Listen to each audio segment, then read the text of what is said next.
For decades, parents have warned that giving their kids too much sugar could result in this. Kids with a whole lot of energy bouncing off the walls or on the bed. But what if sugar wasn't to blame for that burst of energy? Verify viewer Susan reached out through our website, verifythis.com, to ask if sugar highs are actually real. So Susan, let's verify.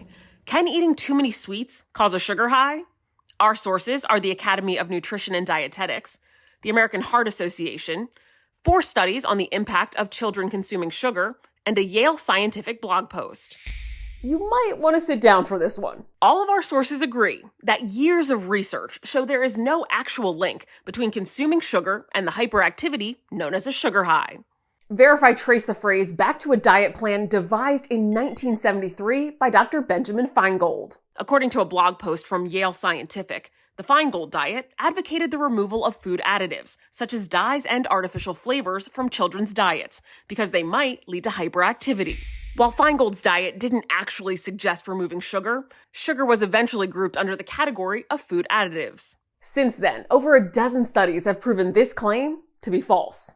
In an analysis of 31 studies, researchers found that consuming carbohydrates like sugar was actually associated with higher levels of fatigue and less alertness, compared to those who did not eat or drink carbs in the study. The researchers said their findings might be used to increase the public's awareness that the sugar rush is a myth.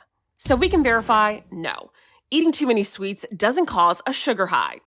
The Academy of Nutrition and Dietetics said the environment the child is in, like a kid's birthday party, could be to blame for the hyperactive behavior, not the sugar itself.